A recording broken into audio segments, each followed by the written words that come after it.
ദൈവം സാക്ഷിയായി ദൈവം സാക്ഷിയായി ഞാൻ ഈ കോടതിയിൽ ബോധിപ്പിക്കുന്നത് സത്യം മാത്രമായിരിക്കും. ഞാൻ ഈ കോടതിയിൽ ബോധിപ്പിക്കുന്നതെല്ലാം സത്യമായിരിക്കും. സത്യം മാത്രമേ ബോധിപ്പിക്കുകയുള്ളൂ. സത്യം മാത്രമേ ബോധിപ്പിക്കൂ.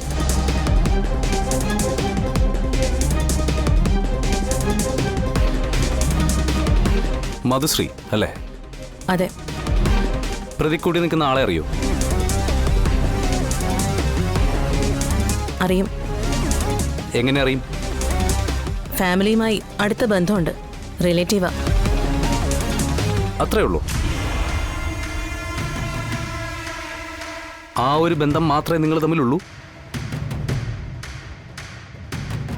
കോടതിക്ക് വേണ്ടത് ഉത്തരമാണ്, മൗനമല്ല. പറയൂ, ആ ഒരു ബന്ധം മാത്രമേ ഈ നിൽക്കുന്ന വിഷ്ണുവുമായിട്ട് നിങ്ങൾക്ക് ഉള്ളൂ എന്ന്. Objection your honour. സാക്ഷി വിസ്താരം എന്ന പേരിൽ ഹാജരാകുന്ന സാക്ഷിയെ മാനസികമായി ബുദ്ധിമുട്ടിക്കുന്നത് ഉചിതമല്ല. ഡിഫൻസ് കൗൺസിൽ ചെയ്യുന്നതും ഇപ്പോൾ അത് തന്നെയാണ്. സത്യങ്ങൾ പുറത്തു വരാൻ പല വഴിയും പ്രയോഗിക്കണം മിസ്റ്റർ അമീർ. ഞാൻ നേരായ മാർഗത്തിലൂടെയാണ് മുന്നോട്ട് പോകുന്നത്. അതുകൊണ്ടാവും താങ്കൾക്കത് മനസ്സിലാവാത്തത്.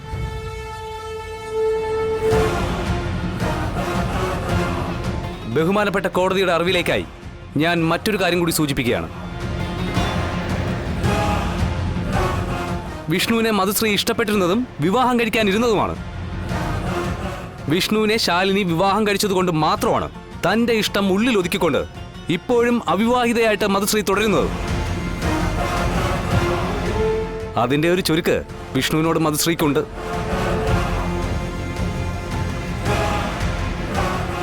ഈ കിട്ടാത്ത മുന്തിരിക്കൊരു പുളിപ്പുണ്ടാവും എന്ന് പറയുന്ന പോലെ എനിക്ക് കിട്ടാത്ത ജീവിതം അവന് കിട്ടണ്ടെന്ന് മനസ്സിൽ കരുതിക്കൊണ്ട് തന്നെയാണ് മധുശ്രീ ആ വീഡിയോ എടുത്തത്, അല്ലേ?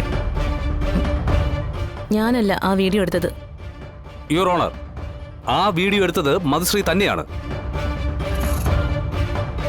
ACP ചന്ദ്രബോസിന്റെ മൊബൈലിലേക്ക് ആ വീഡിയോ ഷെയർ ചെയ്തതും ഈ മധുശ്രീ തന്നെയാണ്.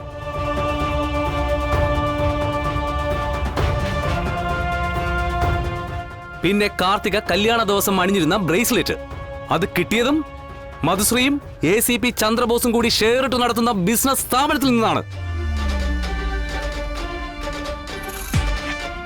അത് എന്തിന്റെ ഓഫീസാണെന്നും അങ്ങനെ ഒരു ഓഫീസ് എന്തിനാണെന്നും അവിടെയുള്ള ആളുകൾക്ക് പോലും അറിയില്ല, മൈ ലോർഡ്. ഇല്ല, അങ്ങനൊരു ബ്രേസ്ലെറ്റ് അവിടെ നിന്ന് ആർക്കും കിട്ടിയിട്ടില്ല. പച്ച കള്ളമാണ് ഈ പറയുന്നത്. ശരി, സമ്മതിച്ചു. അങ്ങനെ ഒരു ഓഫീസ് ACP ചന്ദ്രബോസിനും മധുശ്രീക്കും ഉണ്ടെന്ന് സമ്മതിച്ചല്ലോ. സമ്മതിച്ചില്ലേ? അത് പിന്നെ സമ്മതിച്ചു.